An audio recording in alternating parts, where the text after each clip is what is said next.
Shalom anak-anak muda.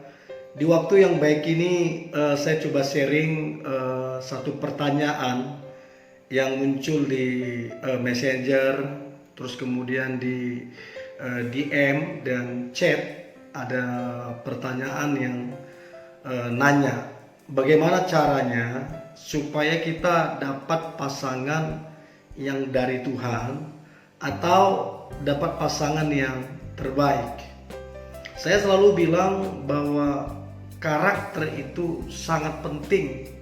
Karakter itu sangat penting. Karakter sangat menentukan siapa yang mendekat ke kita dan siapa yang menjauh dari kita. Harus ada kebiasaan-kebiasaan yang membuat karakter kita jadi baik dan manis. Nah, ada 5 hal. 5 kebiasaan buruk yang harus kita hindari untuk mendapatkan pasangan hidup yang terbaik, mendapatkan pasangan hidup yang dari Tuhan. Nah, untuk itu sebelum kita bahas, silakan di subscribe, tekan tanda loncengnya, dan silakan berkomentar. Nanti saya akan balas semua komen-komen dari teman-teman semua. Oke, 5 kebiasaan buruk yang harus kita hindari. 5 kebiasaan buruk yang harus kita hindari. Oke, yang pertama, suka mengeluh. Tahukah Anda bahwa mengeluh ini adalah kebiasaan buruk? Mengeluh ini akan berakibat beberapa hal. Yang pertama, kita tidak bertumbuh.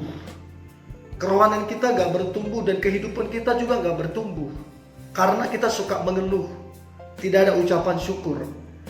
Yang kedua, orang lain malas lihat atau ketemu orang-orang yang suka mengeluh. Apalagi kalau orang itu visioner, orang itu kerja keras, orang itu rajin, terus ketemu orang yang suka mengeluh, gak bisa, gak cocok.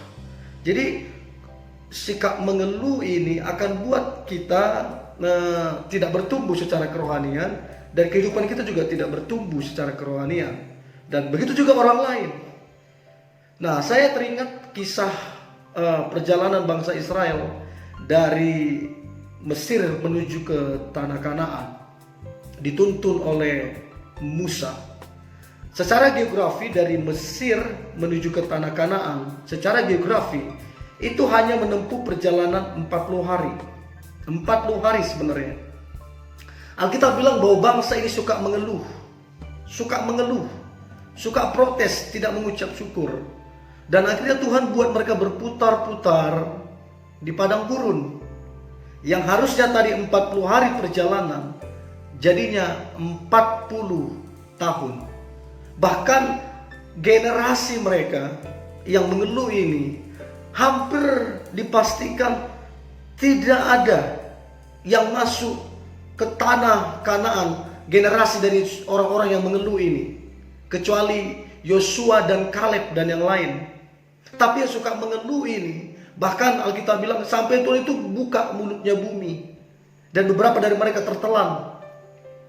Dan bukan cuma itu saja, bangsa Israel ketika mereka mengeluh, mereka protes, maka Musa sebagai pemimpin, Musa lebih mendengar keluhan mereka.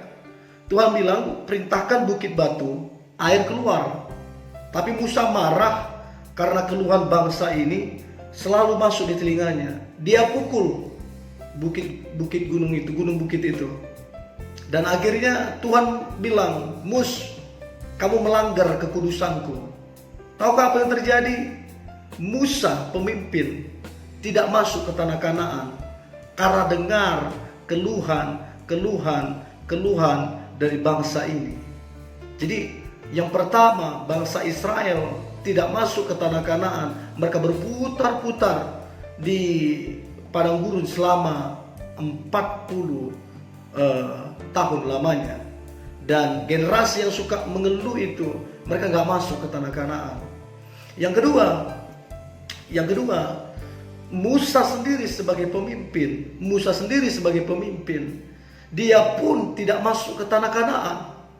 Tuhan bilang, Mus, kamu lihat itu tanah Kanaan, berlimpah susu dan madunya, tapi kamu tidak bisa masuk ke dalam karena melanggar kekudusanku. Artinya apa? Mengeluh ini akan merugikan diri sendiri dan akan juga merugikan orang lain yang terlalu terlalu tanggap dengan orang-orang yang suka mengeluh. Ya, jadi memang mengeluh ini tidak enak, tidak nyaman baik untuk diri sendiri ataupun untuk orang lain. Jadi yang suka mengeluh, tidak tahu berterima kasih, tidak bisa mengucap syukur, berhenti lakukan itu. Bagaimana kamu akan dapat pasangan yang dari Tuhan? Bagaimana kamu bisa melihat itu yang dari Tuhan atau tidak? Karena dikasih Tuhan pun yang terbaik, kamu akan mengeluh. Yang terbaik Tuhan kasih, kamu akan mengeluh. Dan bagaimana kamu akan dapat yang terbaik sementara keluhanmu sudah muncul? Kamu jadi buta untuk melihat yang terbaik dari Tuhan. So, berhenti mengeluh. Itu kebiasaan buruk. Kalau mau dapat pasangan yang terbaik, kalau mau dapat pasangan yang dari Tuhan, stop mengeluh. Ya, stop mengeluh. Mulai ucapkan kata-kata syukur. Mulai mengucap syukur. 5 roti 2 ikan secara logika manusia tidak mungkin kasih 5.000 orang makan, bahkan sampai sisa 12 bakul. Tapi ketika Yesus mengucap syukur, maka roti itu mampu ngasih makan 5.000 orang, bahkan lebih. Karena apa? Ada ucapan syukur. Berhenti mengeluh supaya engkau melihat mujizat terjadi dalam hidupmu. Ya, itu yang pertama. Mengeluh itu kebiasaan buruk. Hindari itu supaya mendapat pasangan yang terbaik dari Tuhan. Yang kedua, pemalas. Ya. Pemalas, Alkitab bilang janganlah makan. Itu firman Tuhan jelas bilang, orang yang malas jangan makan. Ya. Alkitab bilang juga orang yang malas, hei kamu pemalas, Alkitab bilang, belajar sama semut yang tidak ada pemimpinnya, tapi mereka kerja siang dan malam mempersiapkan. Nah, masakan kita yang lebih daripada semut, kita mesti belajar sama semut. Jadi pemalas ini memang akan menyusahkan dirinya dan menyusahkan orang lain. Bahkan kita bilang bahwa pemalas ini adalah bagian dari pembawa kejahatan. Ya, jadi berhenti malas. Ya, yang malas-malas. Ya, tidur jam berapa? Bangun jam berapa? Kerjaan gak jelas. Ya, ngapa-ngapain tidak jelas. Pagi begitu, siang begitu, sore begitu, malam begitu, malas, gak ngapa-ngapain. Nah, kalau pemalas begini, kamu bermimpi dapat pasangan yang terbaik, ya gak mungkin lah. Ya, yang nilai 9 datangnya ke nilai 9. Kalau kamu nilai 3 ngarapin nilai 9, kamu mau, nilai 9 gak mau. Ya, keluarga saya bilang, kalau kamu nilai 9 karaktermu, 9 kerajinanmu, 9 pengharapanmu, 9 semua tentang kehidupanmu nilainya 9, yang baik. Ini nilai 9 akan cari nilai 9. Tidak mungkin dia cari yang malas. Ya, jadi kamu yang pemalas, berhenti bermimpilah. Yang gak nyambung. Tapi kalau kamu rajin bermimpi, nyambung. Nah, jadi orang kalau pemalas, ya orang yang berintegritas, orang yang pekerjaan bagus, orang yang takut Tuhan. Kalau kamu pemalas, dia gak mau lihat kamu. Ya, jadi berhenti. Cari kegiatan, cari kreativitas, berkarya, lakukan sesuatu. Orang kalau kerja diberkati Tuhan. Orang kalau rajin pegang kekuasaan, Alkitab bilang, tangan yang rajin itu pegang kekuasaan. Jadi kalau kamu pemalas, jangan mimpi dapat yang terbaik. Jangan mimpi. Ya, apalagi dari Tuhan. Tuhan gak mungkin kasih anaknya ke pemalas. Dia kasih anaknya yang takut Tuhan, yang rajin, yang karakter bagus. Tuhan kasih. Tapi kalau pemalas, jangan harap. Oke, jadi yang pemalas, hilangkan karakter buruk itu. Hilangkan kebiasaan buruk itu. Yang ketiga, 5 kebiasaan buruk untuk mendapatkan yang harus dihindari. 5 kebiasaan buruk yang harus dihindari untuk mendapatkan pasangan dari Tuhan. Yang ketiga, ini kamu harus hindari. Tidak percaya diri, pesimis. Nah, begini, saya nggak bilang ini karakternya buruk ya. Orang pesimis belum tentu jahat.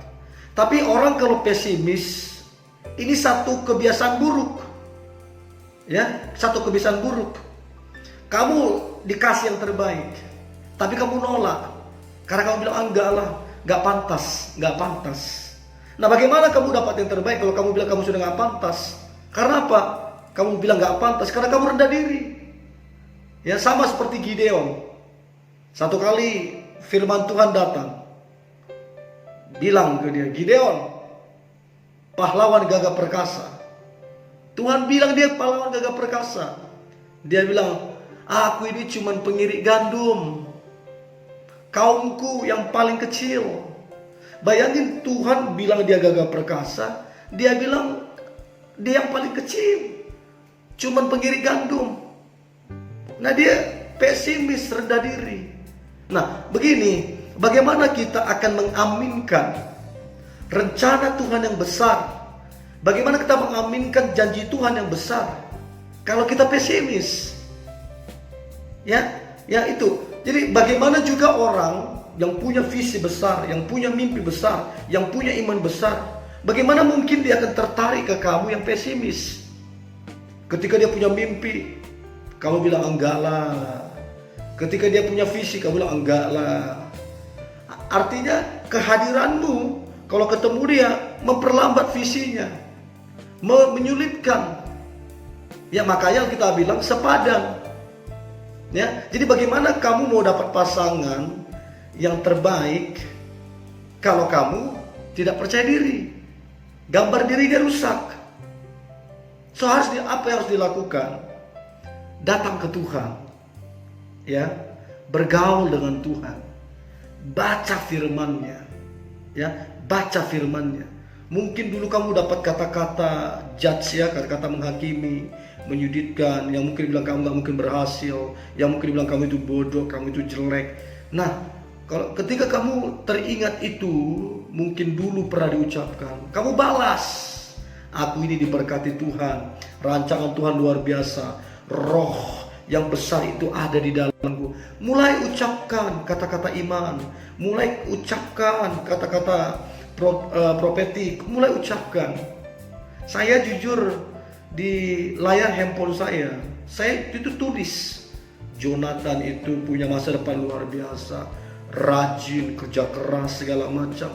Untuk apa? Untuk ingetin saya, jangan pesimis, jangan rendah diri. Itu jadi kebiasaan baik, ya. Jadi yang pesimis, yang rendah diri, ini kebiasaan buruk. Ini kebiasaan buruk. Tahu enggak, kalau kamu pesimis, rendah diri, kamu berangan-angan yang besar, mimpi yang besar, tapi sebatas mimpi dan angan-angan. Karena apa? Kamu nggak punya keberanian untuk mengaminkan. Kamu tidak punya cukup tenaga, keberanian untuk percaya itu menjadi milikmu. Kamu pesimis.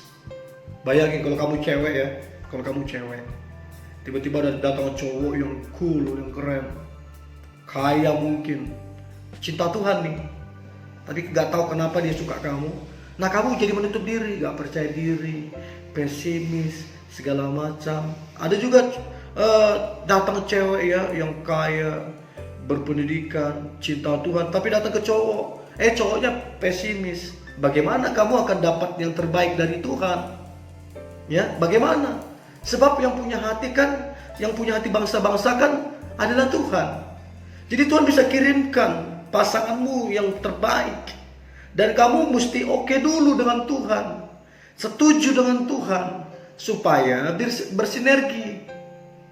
Oke? Jadi yang pesimis, tidak percaya diri, saya beritahu, itu kebiasaan buruk sayang. Ya, itu kebiasaan buruk.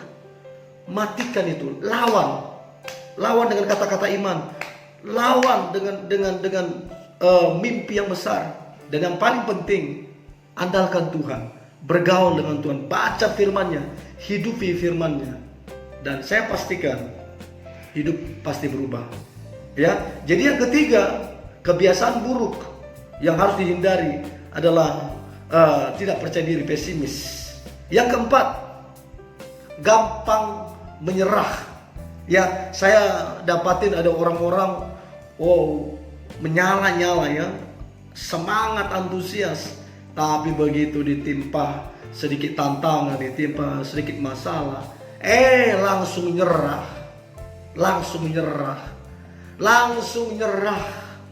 Nah, orang yang gampang nyerah begini, ya apa yang kita mau dapat? Mimpi kita mau bagaimana? Cita-cita kita mau bagaimana? Iman kita mau bagaimana kalau kita gampang menyerah? Nah, bagaimana kita dapat laki-laki yang punya iman besar, laki-laki yang dari Tuhan, atau perempuan yang dari Tuhan, perempuan yang punya iman besar? Bagaimana kita akan dapat pasangan yang dari Tuhan yang terbaik kalau kita gampang menyerah? Ya, baru ada sedikit tantangan, ya, langsung menyerah, ya. Baru sedikit butuh pengorbanan, mesti jemput cewek ini, mesti traktir mungkin ya, makan, atau mungkin dari pihak keluarga ada sedikit tantangan, langsung menyerah. Bagaimana kita mau dapat yang terbaik? Padahal masalah dan tantangan itu bagian dari kehidupan, akan selalu ada. Pacaran akan ada tantangan, menikah pun akan ada tantangan dan masalah. Nah, kalau kita gampang menyerah, bagaimana mau dapat yang terbaik, mau dapat yang dari Tuhan? Baru sedikit nanti ada tantangan, baru sedikit ada cobaan, ya langsung nyerah, langsung pesimis. Bagaimana? Ya, jadi milikilah mental pejuang.